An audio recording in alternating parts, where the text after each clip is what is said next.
and welcome to Extraordinary People in an Ordinary World. I'm your host, Beth, and I'm an ordinary person amazed by the extraordinary people surrounding us. This podcast is about people who live among us who are doing extraordinary things. You can expect to meet people from all walks of life doing things that may inspire you, make you want to change, or just simply sit back and delight in their stories. I have met the most extraordinary people in my ordinary world, and I am so grateful to have the opportunity to share their stories. Now listen in and enjoy. Your inspiration may be right here in this episode. In this November's edition of Extraordinary People in an Ordinary World, I'm interviewing Dan Jaworski. As always, I'd like to tell the audience about how I came to this interview and my association with Dan. In January of 2023, I was selected by the Greater New Jersey Alzheimer's Association to attend the Alzheimer's Summit in San Diego. As a chair for the longest day, I was invited to go there to learn more about Alzheimer's, policy and advocacy, current treatments, and support of people with Alzheimer's. But most importantly, we had the opportunity to listen to people who speak from their experiences. From the moment I heard Dan speak, I thought to myself, he is somebody I'm going to interview one day when I start my podcast. And here I am making my wish come true. Dan's an amazing person, a great athlete, and a supporter of the Alzheimer's Association. So without further ado, let me introduce you to Dan Jaworski. Dan, welcome to the show. Thank you so much. You can talk to us and tell us a little bit about yourself and how you started with the Alzheimer's Association and came to terms with your diagnosis. Yeah. Well, I live in Orlando, Florida, and this is my story. Kind of begins from the Alzheimer's standpoint. Back in 2018, we were on a family trip in Thailand, and my wife and my kids noticed me repeating the same question. Mm-hmm. And I hadn't noticed anything. But the time we got back to Florida, my wife and I were driving to Rollins College, which is a school I'm really good friends with a basketball coach there, and I've been to hundreds of games. So we were driving over there, and it's about 3 miles, almost a straight shot from our house. And I looked at her in the car and I stopped. I said, "Where are we going?" And she said, "To Rollins." I said, "I know that, but how do I get there?" And that was my, Houston, we have a problem moment. Yes. I kind of knew at that point, I knew what they had already known and were not telling me.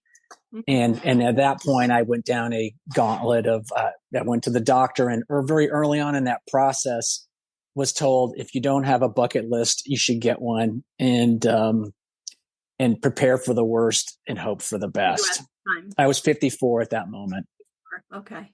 Yeah. So at that point, I knew something was up to what they had already kind of figured out. I knew nothing about Alzheimer's at all when this hit. No history, no family history. I've learned since then. Yes, I know. I've seen it in my own family, but yes, we had it, but I didn't know anything about it. Okay. Yeah. I mean, I couldn't spell Alzheimer's at that point. Uh-huh. Yeah.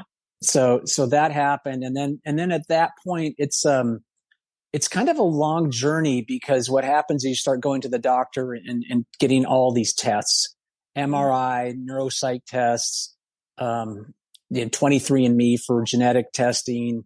My blood was drawn at 25 or at 15 vials a shot. So they're taking a lot of blood from me, trying to find tau to amyloid ratios. And after about 9 months, I was out running, and I got a call, and my doctor said, "I'm sorry to tell you this, but you've got mild cognitive impairment consistent with Alzheimer's, likely to lead to dementia." And I was 54 at that moment. Wow. And I knew nothing really or anything about it. Mm. So for the audience that you were talking about, the tau and the amyloid, yeah, those are indicators of Alzheimer's. So correct. That's sometimes in the blood, correct? Yeah. So they measure that. And so the more of that you have, and I don't know all the specifics, mm-hmm. It's, having more is worse. And so, yeah. And so then you go down even more and further tests, and that takes a lot longer too. And so it is a long journey. That's what I would say. Was your genetic test positive? Yeah. I did the genetic test. I had one of the APOE genes, and two is worse than one, but I had one. Okay. And so like even early on in the testing, they did a scan of my brain, and my hippocampus was basically 23% of normal. So it was small. Okay. And so there was a lot of tells along the way that were, before I got the official diagnosis that were indicative of where we were going. A lot of people tend to think that there's no way to diagnose ahead of time, but clearly there is. Yeah. And I think right now with the blood test that's coming out, I think the way that is so important for people is that there's a lot you can do to maybe not to prevent it, but to slow it. Mm-hmm. And so if you have it, then you can change your lifestyle, and there's 4 or 5 things that are really powerful that you can do. And we can talk about them now or later, but there is options here. So it's not just a death sentence. So. Absolutely. So you were saying that you were running. So you've always been an athlete. Yeah. I was out running, and that's when I got the call. And, at that moment, the first thing that I did was, this is really kind of, and I this is strange, is that, so I got off the phone with my doctor, and I'm literally on my knees at that time, because I knew the math, right? The math is bad. Is that once diagnosed, you've got a minimum of 3 years of life, a maximum of basically say 15, and an average of 8. Mm-hmm. And the germane question is, how many of those years are good cognitively? So I was like, okay, this hourglass is leaking a little bit here. What am I going to do? And one of the things I've always wanted to do is the IRONMAN in Kona. And this is a race in Hawaii for all these genetic mutants that are super good athletes, which I am not one of. But because of my situation, I was able to convince them to let me into this race. Not having to qualify, and to get to do this because it's something I've always wanted to do. What year was that? That was in 2000 and 2019. Okay. But the problem was I had 3 years of COVID that booted me out, so it got delayed. So I didn't get to do. I know. So I kept. I was going to go, then a no go. Gonna no go. So it took me a while to go there and do the race. But, that was really powerful for me because I didn't know anybody with this disease, and I was trying to find them. And, it's really hard to find people that are my age too, as well, because I was 54 at that time.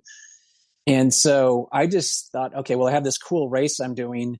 It's in Hawaii. I've got 140 miles, and I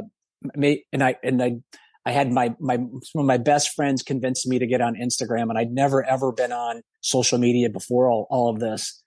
But and so they convinced me, and so what I thought, well, there's a way to meet these people. Was I just started contacting anybody that had endals on their Instagram thing, and say, all right, do you have someone that's got this disease? I'm doing this race. I'd like to dedicate a mile. So each of my 140.6 miles were dedicated to people that I actually got to know, and knew their stories. And it was pretty beautiful because, I mean, these people were from all over the world: Denmark, Australia, Venezuela, UK. And you just see the beauty and strength in this whole struggle. And there's a lot of great things I've seen in something that in overall is really a horrible disease. Mm-hmm. So yeah, that's kind of how it started. At 146 miles, just so the audience knows. Yeah, it's a swim. Yeah, it's a swim, bike, and run. So you swim 2.4 miles, you bike 100 and what am I thinking? Okay, 112, and then you run a marathon at the end, 26.2. And you've got 17 hours to do it in. So, yeah. That's rough. Right. And like I said, I'm a subpar member of the male species, intellectually, athletically, intellectually, but I can get after it. I can stay on task for a long time. And and I'm interviewing extraordinary people, so I'm pretty extraordinary. Yeah, I can pound the nail for forever. So, and I'm really, I'm tenacious as shit. So, wow. No. So you did that one. That was like 2022 probably. Yeah, it was. Ended up being, yeah. And that was great because I had I had some high school friends, some college friends. There was also some people that I'd met online that they came over that I'd never met before, but I had dedicated miles to their parents and stuff. So that was really interesting. They came. Yeah, we had about, yeah. So over 30 some people came and it was wearing the purple shirts and, yeah, so it was pretty nice, like on the bike, and you can see that's probably in the bike and the run. You can see people in the swim, you can't. But so I could see the purple crowd around at different spots in Kona. Well, that does Ironman. I think like half of them, but she's always saying the swim is the worst part. It can be because you've got a lot of people, and like I said, they're all genetic mutants, and they're flopping on top of you. And I just get to the left or the right and try to stay out of their way and do my thing. When you did the Ironman, the first Ironman, did you do a fundraiser like for the longest day? You know, I really didn't because I did not want to ask anybody for money in this thing because I raised a lot of money, but I did it with my family. Yeah. Is that I didn't want anything from them. I just wanted to be connected with them, learn from them, and try to be a positive influence if I could in any way, shape, or form. So that was just my goal. I just wanted to find out more. Yeah. Yeah. It's a big task. I mean, yeah. I mean, I tell people it's like, you know, this is a club. None of us want to be in it, but I'm here. And so I'm going to try to make it the best damn club I can do. So I'm going to do everything I can for this disease. And I say yes to everything that they ask me to do. And, my hope is I have no idea, you know, the time frame of a cure, but I really want this thing not to touch my kids and my grandkids. So I'm really passionate about trying to raise funds and money and awareness for this so that they don't have to deal with it. And to be honest, economically, it's terrible for our country because what it does is it takes people out of the workforce like me at their highest earning years. And then has to have somebody help them too. So you really are taking two people out, and in a world where we need more workers, that's a bad formula. You know, more expenses, less revenue. Right. Said children. How many children and grandchildren? I got two children and then two grandchildren. So yeah, just was that the little guy. The little guy turned not the little. We got one 3-year-old grandson and the other one is Aiden, just turned 3 just this week. So we were out in North Carolina visiting him. So that was awesome. Now, is your family a part of any of your races? Do they do anything with you? Yeah, my son's my coach. Okay. So he's my coach. And my wife is actually doing Ironman Michigan, the half in a few weeks here. So we're going up there with her and a whole group of people that are doing that. So she's type 1 diabetic, and it's really kind of got the whole family into the running thing because that was a really good thing for her, just to keep her body going and to be really healthy. So she's the one that poisoned all of our minds. So it's Julie's fault. So she was the athlete ahead of time. She was the one. She was she lit the fuse of the whole family. Yeah. And then both my kids ran in high school. My son ran in college, and he's still doing track. Actually, he's going to the World Championships in New Zealand for the 70.3. He's pretty fast. So, wow. I'm not. Julie's not. And our daughter runs ultra marathons, which are anything over like 50 miles. So she does like 200-mile races. And Chad Wright. I know he's an ultra marathoner. Did you ever hear of him? What's the name? Chad Wright. No, I don't really know that community as much as she does, okay. But yeah, it's really, I love that community. They're so, they're really, it's not as cutthroat as other parts, but they're really helpful with each other because those races are so long and they're really grinds, but it's a beautiful community. I mean, just watching half marathons with my daughter, the excursions that people do on the sidelines, I get all choked up just watching them. Right, they really push everybody through. Yeah. It's everybody's going through their own thing, and people have different, capabilities and then limitations. And you see some of the people there that have physical, and you're going, "Holy cow, that's impressive!" It's a beautiful thing. Yeah, it is. Are you going to do any more? Yeah, my daughter challenged me to Ironman Arizona, which is coming up in November in Arizona, and she told me she's going to crush me. Oh, and I just keep telling her I'll wait for you at the finish line. oh, good for you. Yeah, but the honest truth is I'm terrified because she's really fast. She's really strong, and I'm pretty sure she's going to crush me. But I can't let her know that. So But to do it together. So we're gonna do it together. So it'll be really fun. So that's coming up. Really nice. Yeah. You talked a little bit about some of the things that you can do when you're diagnosed with Alzheimer's to help slow the process, keep yourself healthy. Yeah. What are the things that you do, and what do you recommend? Right. So like when I first got diagnosed, I said, all right, what is the science? What's the best play here to do? And at least from what I've learned for the last, say, almost 5 years, because I'm almost 5 years into this now.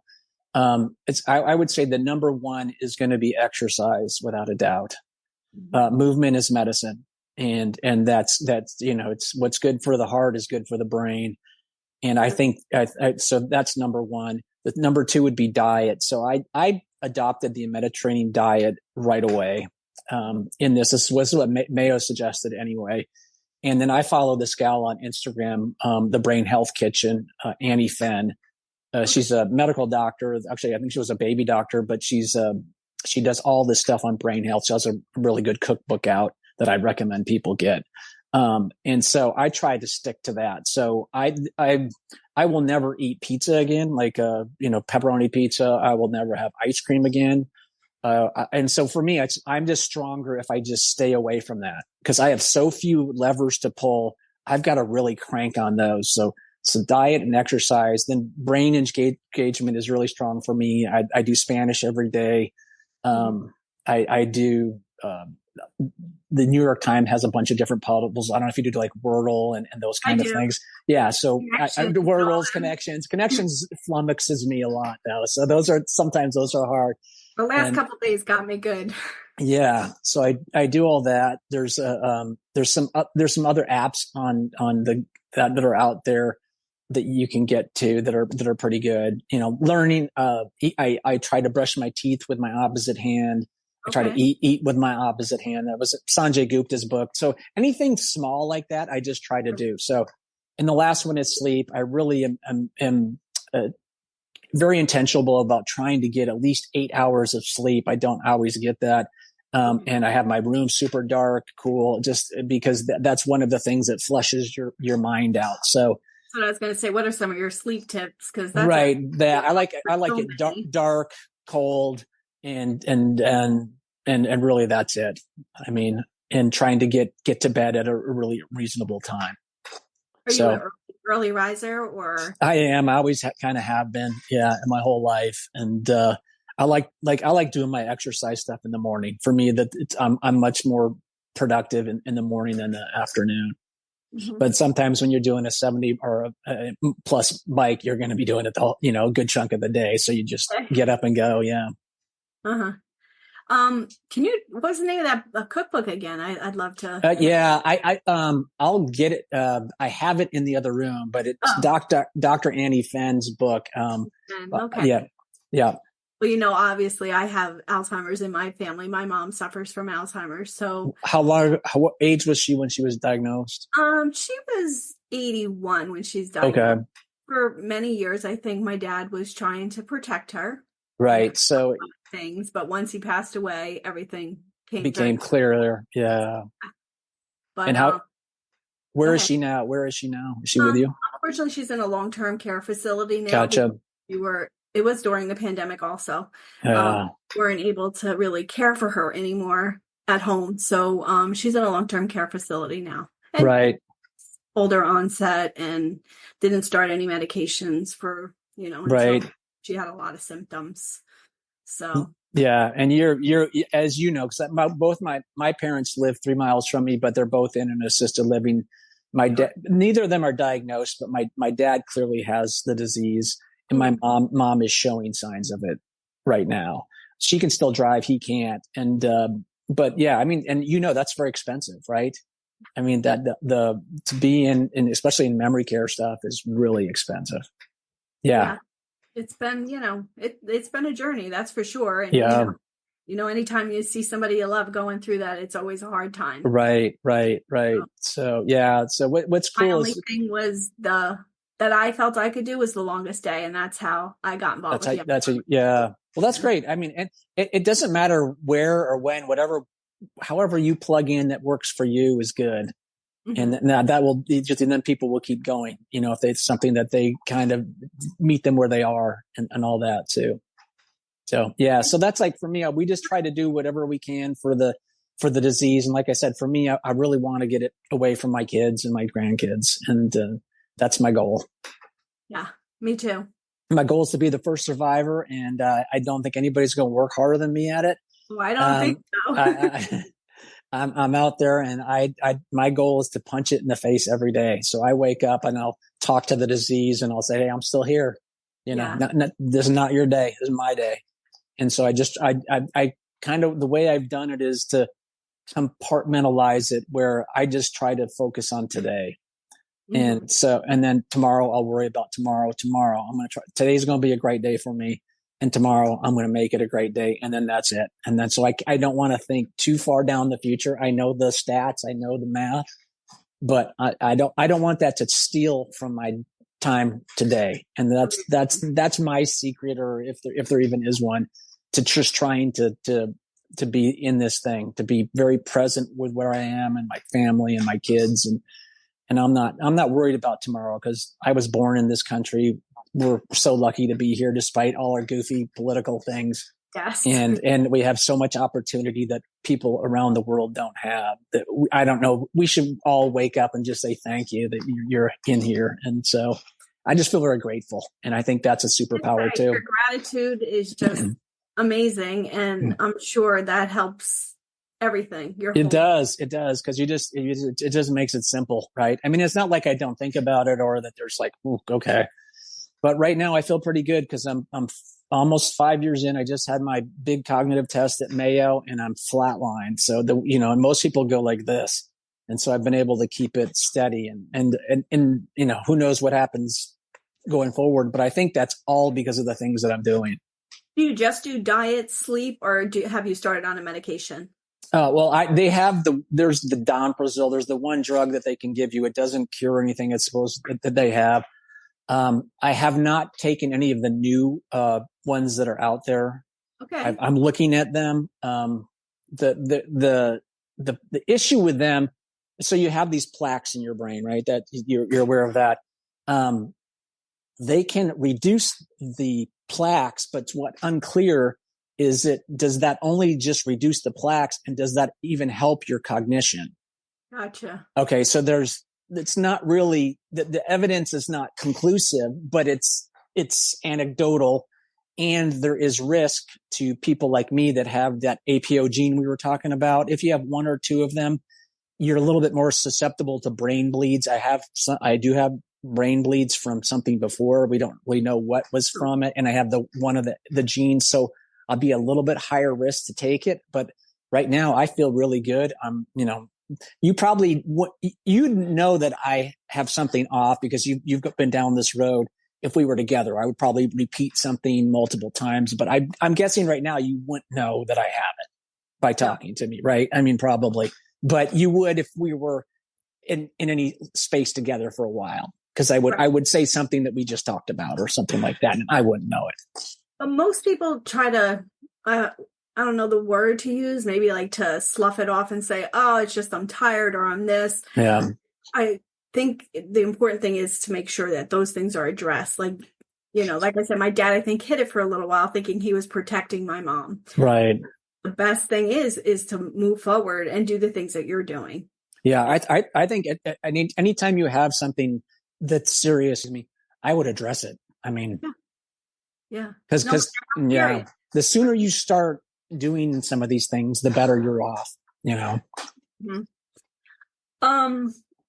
So do you still have connections with the Alzheimer's Association? Yep. I go every year to the, like you did, to one of the conferences, and I like going to DC. Have you done that? No, no, no. Mm-mm. That's pretty cool. So I do full time, so I can't go to many things, but this I know. one I was able to get out to, which I really enjoyed. Right. And so I guess just geographically for everybody, but I like going to DC because of meeting the congressional people. Yes. And that's powerful. And then my daughter lives in Utah, and I'm going there in a couple days to do a speech at their walk. So, wow. Yeah. Sorry, let me just. Yeah, go ahead. So that's a double win. So I get to hang out with my daughter, my cousin who lives out there too. And Utah is awesome. Oh, beautiful. Yeah. Fresh air. And they must have run out of all the good speakers, so I get to come. So I would say that. Like I said, since I way back in San Diego, I was like, I got to interview that guy. I got to interview. So I'm happy to be spending the time with you. I do have one last question. Sure. If I could. Since your diagnosis, do you have one lesson that you learned that you would want to tell people? Well, I guess I would.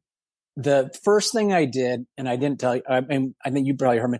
The first thing I did when I got that call that I was diagnosed is that after I got the news and I went home and I told Julie, I said, I'm getting a tattoo, and that tattoo says Carpe Diem, which is the bracelet that you have on, I have which is from San Diego. And that's kind of my motto. It's like, seize the day. And that's really kind of my superpower, is just trying to stay in the day. And that's how, and even if I didn't have this disease, I would hope that I would still be doing this. So everybody in my family's tatted up with this disease, and a few really good friends and all that. So it's been a powerful kind of message and reminder when you see it on your own arm every day. So Very true. Yeah. Remember, we're all lucky to be here. I'm so grateful just for the time I have, and I thank God every day that I have this opportunity to still be here. That's it. Well, pretty simple. For sure. And I want to thank you for my Carpe Diem bracelet that I got on San Diego. If it breaks, send me. I got a bunch of them. My neighbor has her daughter has this disease that's so rare, and she makes bracelets to try to get money for research for this. Oh. So I'd love to have another reason to get another big order for her. So maybe I'm going to get some for my next day fundraiser next June. Okay. Well, I could set you up with her. Yeah, no, she's great. And her daughter's got such a rare thing that, it's nice to see she's trying to do something really, really special with that. So. Wow. Well, I want to thank you for today. Yeah. And I hope to see you out at another ELS event. So. Yes. Maybe you'll be training me for running something. Let me know if you ever. Yeah. My son's, he's a coach. I will have him. He will definitely help you. I can get him on that. He'll do it. He'll do it as a favor for me. So. Well, thank you so much, Dan, and Carpe Diem. Carpe Diem, indeed. Thank you for joining me on Extraordinary People in an Ordinary World. I hope you enjoyed today's show. Please share with a friend. If you know an extraordinary person, I would love to hear from you so that I can feature them on the show. Please email me at bethextraordinarypeople@gmail.com. Or you can message me on Instagram at extraordinary_people_podcast. I look forward to hearing from you. And in the words of Saint Mother Teresa, not all of us can do great things, but we can all do small things with great love. I look forward to our next extraordinary person, the first Friday of next month. See you then.